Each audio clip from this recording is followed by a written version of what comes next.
Support for This News is So Gay comes from the LGBTQ Opportunity Fund of the Cleveland Foundation, leveraging philanthropy to empower LGBTQ communities. Welcome to This News is So Gay. I'm your host, Ken Schneck, editor of The Buckeye Flame, Ohio's LGBTQ newsroom. Thanks so much for joining us. We interrupt your regularly scheduled LGBTQ Reporters Roundtable to bring you a special edition of our podcast. Extra, extra, read all about it. Extra Extra is an opportunity to hear more from the individuals who are helping to define our field and are shaping possibilities for the LGBTQ media landscape. And holy crud, is this week's guest doing that? Spehar is the host and creator of Under the Desk News. So here's the thing. Makes the news just plain accessible. Yes, providing a soft place to land in a hard news cycle, which feels like every news cycle, but doing it in a way that leaves you informed and, for me, and I know so many others, without question, inspired. Strives to put people at the heart of every story, and the results speak for themselves.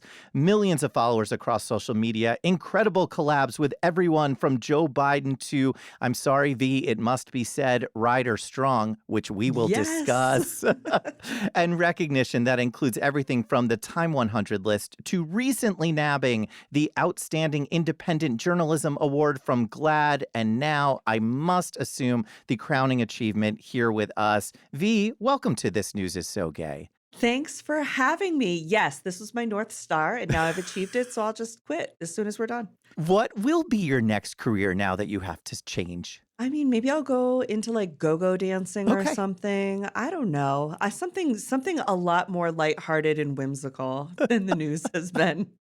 I'm going to do something like, I don't know, teach crafting or something really nice. We could use it. Which begs the question, when little was running around Connecticut, was this always the dream? Oh, no, friend. Like all little girls who want to end up in restaurants first and then on TikTok later, I started with a degree in theater. So I was like a little theater kid and a little baby lesbian, but we didn't have any lesbians where I grew up, or at least I didn't know any. And so I mostly was raised by like gay men and drag queens and my like vaudeville jazzy grandmas. And so that's how you get this.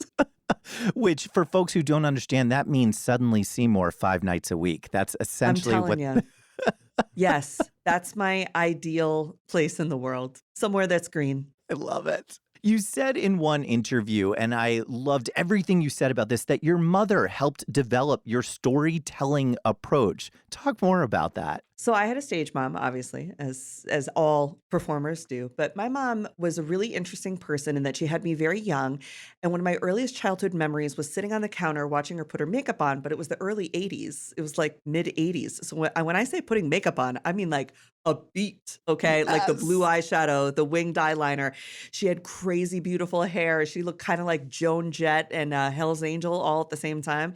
And so that's like what I grew up in. And then she would send us off to school, and then her and her girlfriends would sit around and listen to the police scanner in a full beat and then go look for the police. And then when we would get home from school or my dad would get home from work, she'd be like, oh my God, this is what happened today. And then she would like tell us all about it. And I just thought it was the most exciting thing. So when people say like, who's your earliest journalistic influence? I'm like, my mom, who sat around in electric blue eyeliner with her gal pals drinking coffee, listening to the police scanner and gossiping. In fairness, the holy trinity of journalism is Cronkite, Rather, and V's mom. So that tracks. I mean, it makes sense to me. Gossip, I think, is the best way to learn. And I incorporate like a gossip tone in the way I do the news sometimes, because I think it makes really ugly things fun to hear about. And I think for folks who can be news avoidant or overwhelmed, if you hear about it like, and tonight there was a murder at 8 p.m., you're like, okay, whoa, hello. But if you hear me be like, girl, you're not going to believe this. This guy killed somebody. Then you're like, oh, why? You can handle it better. And that's all from her. You would have a blast in our little Buckeye Flame newsroom. It's all we do. I love a gossip. Yeah, we professionalized it. We're going to talk about a lot of your accomplishments, and I'm going to start with a kind of maybe an offbeat random one because it's the one that just jumps out at me because I am a Top Chef fanatic, and I truly believe that I'm really close to winning a James Beard Award, even though, other than being a singing waiter in 1997, I haven't really made anything professionally. Well, they should give you one. I mean, groundbreaking legacy dinner theater, American classic. I need to go right now because I want to go work on that. You have to tell everybody, and I'm hoping this is positive memories for you, working for the James Beard Foundation. So it was. A lot of it is good, a lot of it is bad, like anything else. You're like, don't meet your heroes, but also really enjoy the time you get to spend with them. And Yeah. that's kind of how it was at James Beard. The thing that I loved about that job the most was it was a traveling job. So you're out in the field all the time, meeting with chefs and restaurant owners from across the country. It's American based. A lot of folks think that James Beard is like the world award winner. It's only for American culinary. And I loved that. And I loved being a part of a creative industry in an awarding space. Like the purpose of the Mm. James Beard Awards is to fundraise for scholarships and to celebrate culinary arts. And you really can't get better than that. So I had a really good time. I did get to go to the James Beard house, which Wow. a lot of it is very much like it was back in the 60s and 70s. James Beard, very eccentric gay man, very like had Liberace's piano dropped by a crane into his backyard one time for a party. I 100% did not know any of this, by the way. Oh yeah, James Beard, big old queen in the West Village. And so where you have dinner, when you go to a dinner at the James Beard house, there's this special round table that's on the platform that his bed used to be on.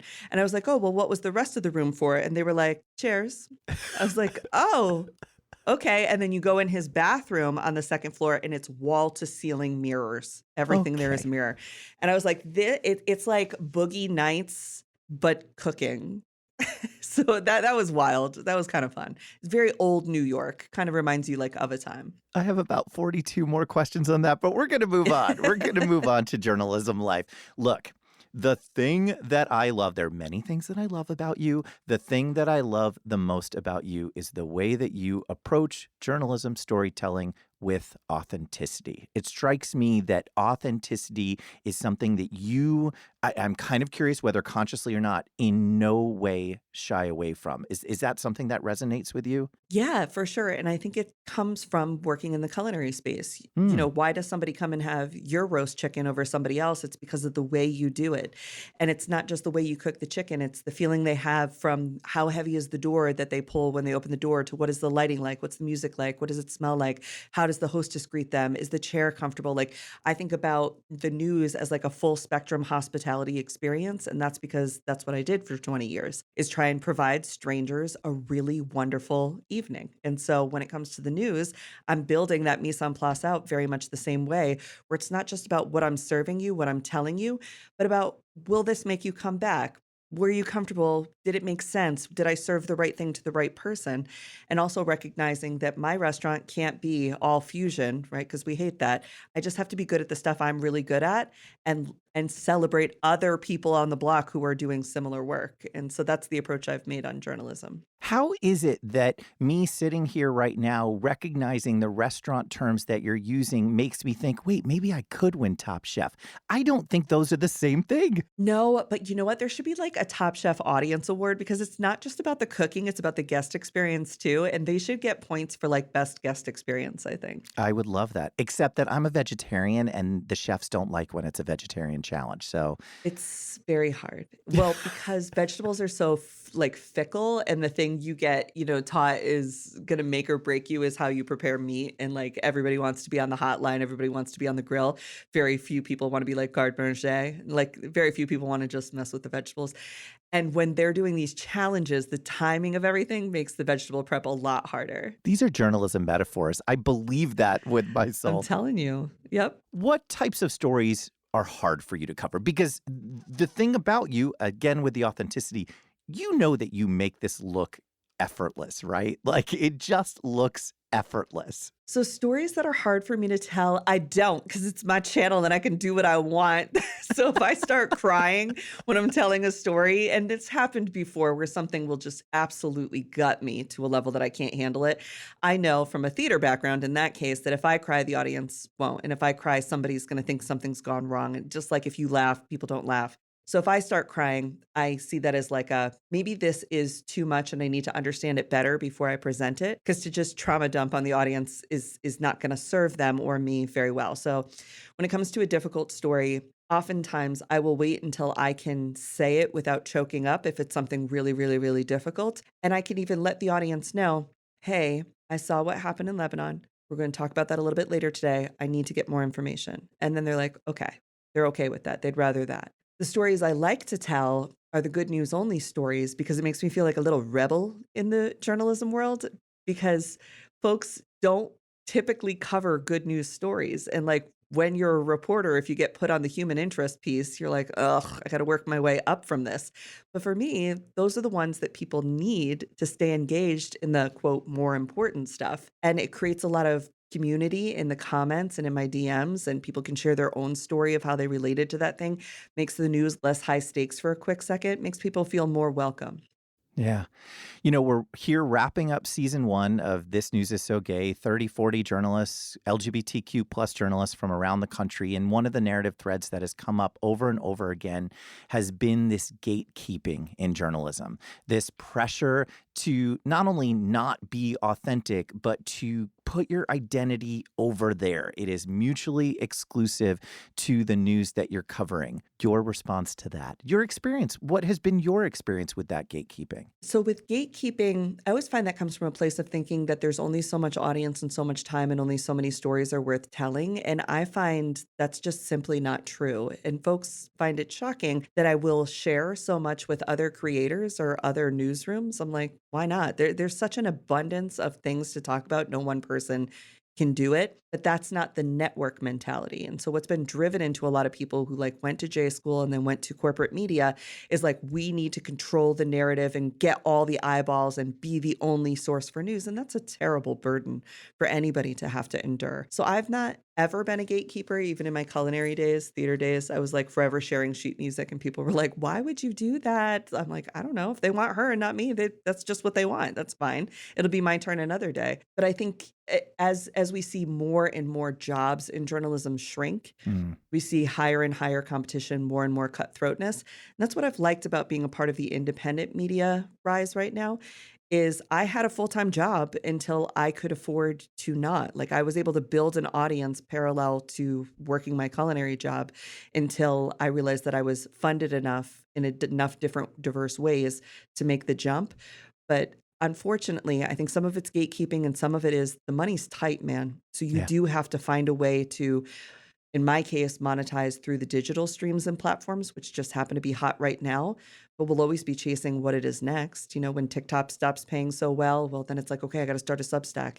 And it does feel like you're constantly chasing the ability to remain steady and financially solvent while also just trying to tell really good, vulnerable stories. Yeah.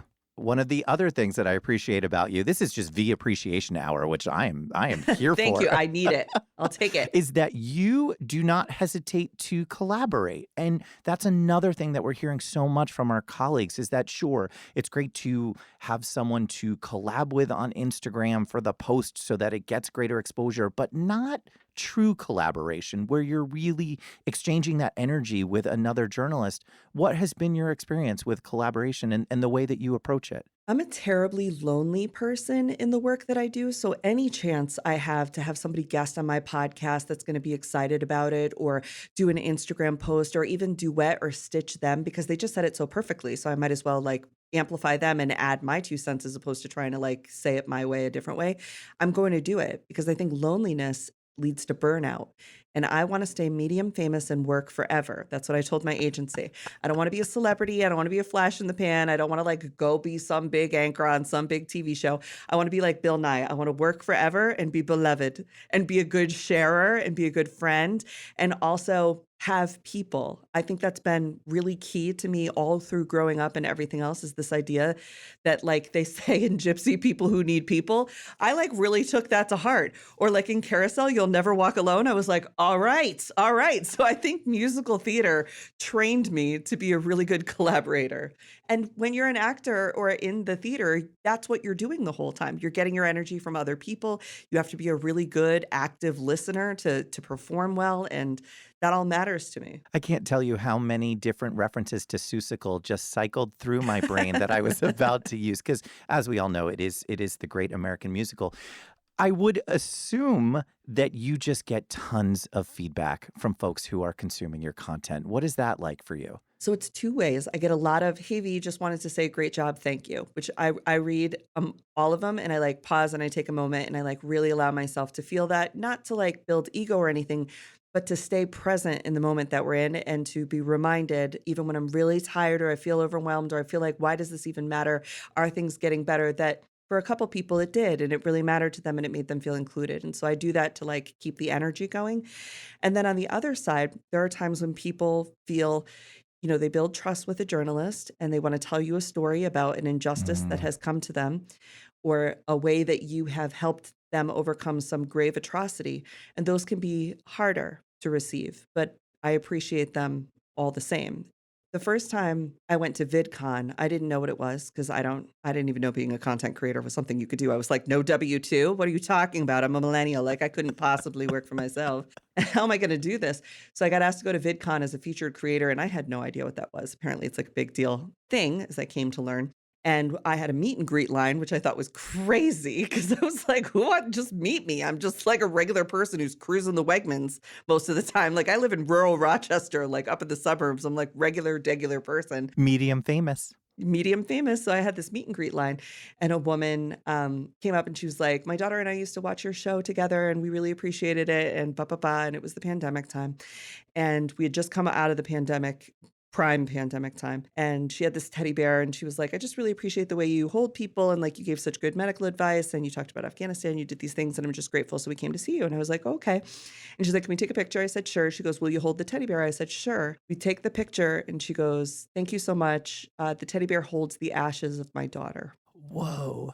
And I was like, you are so amazing. Tell me more about her. Why? Yeah. And I've got this whole line of people, but I don't give a fuck. Like, this is the most important thing in the world to me right now. Oh, yeah. And I'm like, tell me more about her. Like, why the teddy bear? Why did you bring her to VidCon? She's like, she used to go up to VidCon. And so since this is the first one back, I wanted to make sure that we got to come together at least one more time. And I was like, that's really beautiful. What a selfless, like, journey for her and for you and for your grief. And I'm just wishing you nothing but the absolute best.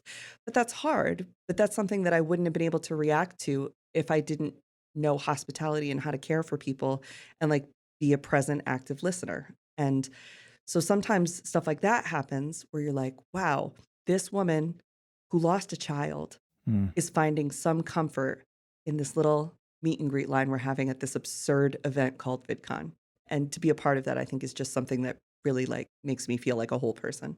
Unbelievable. Wait, where was it? I feel like it was in some random place. California. In California, yeah. VidCon. Yeah, it's like 70,000 people come to see their favorite creators, YouTubers and stuff. And it's a lot of like, they come to see Mr. Beast, but some people came to see me too. And I was like, are you for real? Did you know Mr. Beast is giving away $1 million right now? Like, go outside. I'll be here. I'm accessible. I love the idea that you were working your own line, trying to get them to go to something else. I'm like, quick through the photo line. He's doing his $1 million giveaway. I'll be right here when you get back. I've got nowhere to go. What was the other thing that was odd about VidCon that year was the very first day of VidCon, which is, I'm totally overwhelmed. There's 70,000 people there. So many people who watched Under the Desk. It's the first VidCon back. TikTok is sponsoring it. So it's all TikTokers.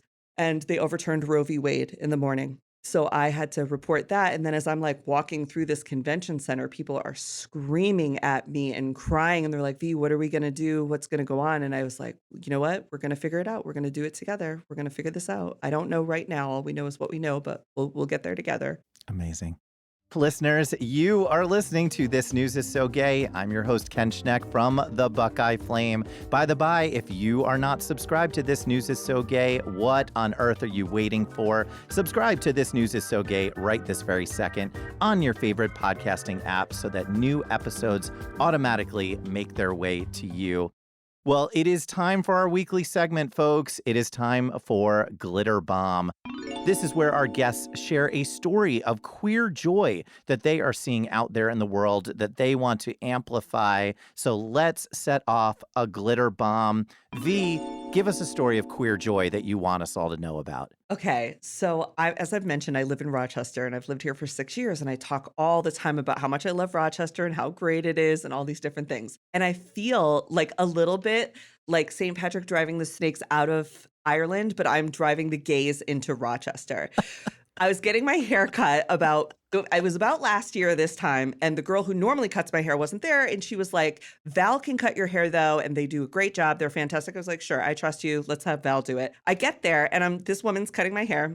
And she's like, okay, I can't take it. I have to tell you. I moved to Rochester because I watched your channel and I was living in Wisconsin and I hated it. And I was like, well, it's got to at least be kind of queer because you talk about it so much and you talk about pride here and there's so many events. And Mrs. Kasha Davis is from here and Darien Lake is from here. There's a lot of like gays on TV from here.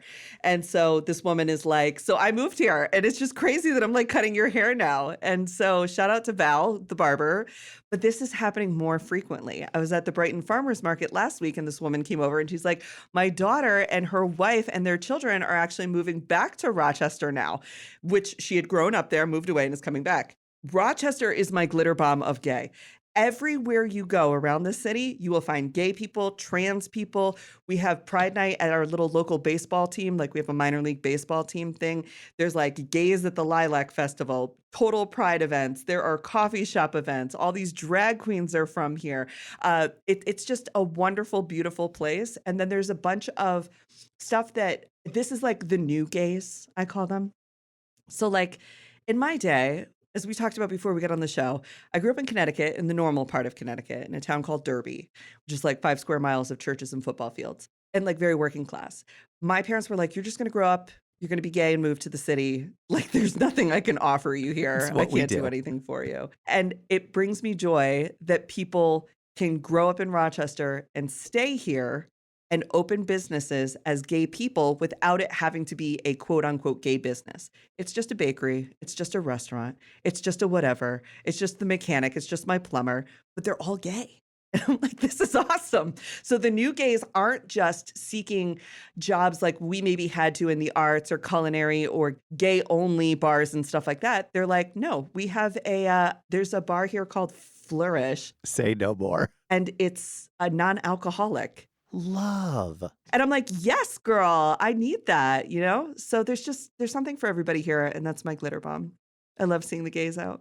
I love the idea that at some point there has been or will be a Rochester City Council meeting where they're sitting around discussing, hey, you know, we're seeing an uptick in population. We really need to figure out what it is. It turns out it's you, V, and that's what they have identified. Well, and I followed. So I live in the town of Greece, which is a suburb of Rochester. And Greece used to be the most Republican district in like all of New York. It was right up there with Long Island. I remember when I told Kathy Hochul that I lived in Greece, she was like, what? Because she used to represent this district. She's like, yeah. how and why would you pick that one? If like you don't want to live in neighborhood of the arts or something? I was like, no, it's the new neighborhood. And she's like, what? I'm like, yeah, all the old Republicans moved out. And now it's all like lesbians and their kids, to the point that for the very first time in 120 years, our city supervisor is a Democrat. For 120 years, it was held by a Republican. And it's this guy, Jeff McCann, who has an autistic child and who is super gay friendly and campaigned on like, hi, I'm Jeff. I'm your neighbor. I'm going to make sure they pick up the leaves and I'm not going to be weird to kids. Okay. And we were like, Jeff, you're our guy. So like for Greece to make this big of a change, it's outstanding. I feel like optimism for the gays, despite all of the attacks that we deal with from the mainstream media and from the psyops and the bots online.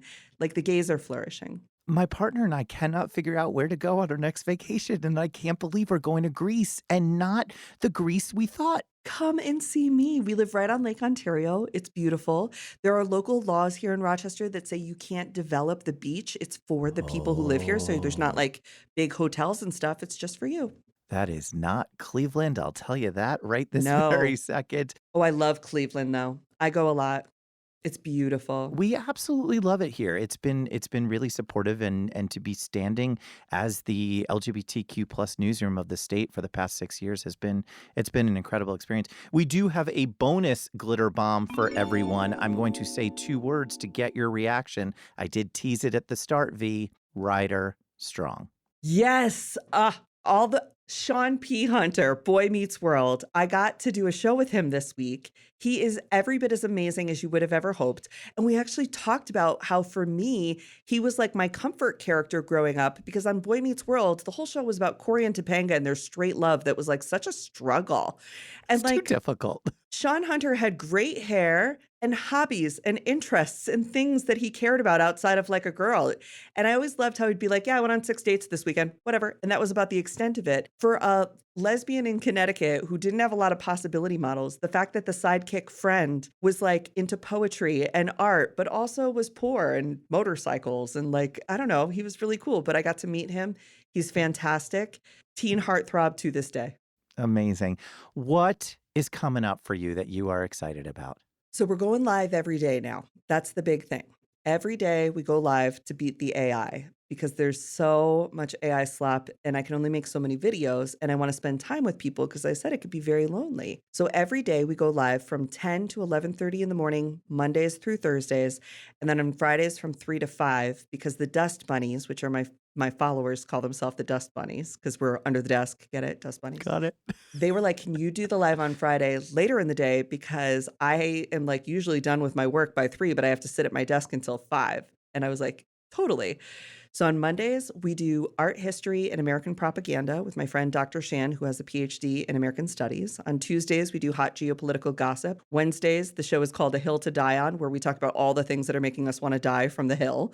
Thursday's mixed bag. We usually have a celebrity guest, do something fun, good news. And on Friday, I shit talk and speculate is what it's called. And we just talk about reality TV and the Bravoverse and stuff that doesn't matter. I'm to here for cruise it. into a weekend of bed rotting and binge watching. Well, now I have to ask, Real Housewives of Rhode Island, yay or nay? I haven't watched it yet because I'm saving it. Wait, I'm saving it because I had to get through other stuff first for the show that we do on Friday. And I had to watch all these cult documentaries because we had a couple of the women from the cult on the show to like come and like we had from The False Prophet, we had Gnomes come, and from Sister Wives, like Deva, who's my co-host, had met with Mary from Sister Wives. So I had to get through all that. And then I had to get through Unexpected, which is the show about children having babies on TLC. I don't even know it. Straight people, man. Okay. I'm telling you. So I had to do all that. So I'm saving Real Housewives of Rhode Island for this weekend, and I truly cannot wait. I had to do Vanderpump Villa. I had to find out what was going on with Dad Talk. It was exhausting. This is going to be a palate cleanser like you have never experienced. I need it. I need it because we need eccentric women who are cool back. We need people who like fight. Like I loved the Real Housewives of New Jersey back in the Teresa It's my Giudice day. girls. Because they were so much fun and they were like actually interesting. And so I'm very excited to see how the Rhode Island gals do. Growing up in Connecticut, I feel like I know those bitches, you know? So Yep. like I'm ready. Yep, you do. You'll get to know them pretty quickly. And the accent, I like can't wait. Because it's like rich, but not rich in the way that like Hollywood is rich or New York is. It's like rich in a weird way. Like Boston billionaire is very different. Oh, yeah. And Rhode Island millionaire is different than a New York or LA billionaire. I should probably go home and go see my parents in New Jersey. Tell everyone where they should go to follow all of the amazing things that you're doing. So you can find me anywhere at Under the Desk News. Definitely check out the live show every day. It streams on YouTube. We have it chat enabled. So if you want to ask a question to me or the guest, or you just want to chat with the other people in the room, you can. And that's pretty much what we're working on right now. Those are the primaries. I cannot begin to express to you my appreciation for your authenticity. Just the way, are you putting out great content? Are you making the news accessible? Are you doing all of these incredible things to bring folks in and have them interact with the world around us in ways that we need to? Yes, you're doing all of those things, but you are doing it in the most authentic way. And we talk about it in our newsroom. It inspires us. And I hope that you know, not just with all these folks who are consuming your content, but also for your colleagues in the field. We just absolutely love what you're doing, and it helps keeps us going as well. Thank you. Put your light out there.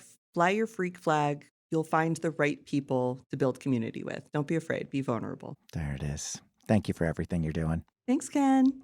I'm Ken Schneck, editor of the Buckeye Flame, and if you liked this episode of This News is So Gay, please share it with a friend. Subscribe so that you do not miss out on our next episode. Send an email on over to editor@thebuckeyeflame.com. That's me, to let us know your thoughts, and rate and review us on your favorite podcasting app. Just a reminder, This News is So Gay is a product of the Buckeye Flame, a non-profit newsroom. Become a recurring donor today for as little as $12.50 a month, which truly enables programming like this from a scrappy queer newsroom like ours. In the meantime, read LGBTQ plus news, share the stories from LGBTQ plus reporters, and support the work of LGBTQ plus newsrooms. Until next week, friends.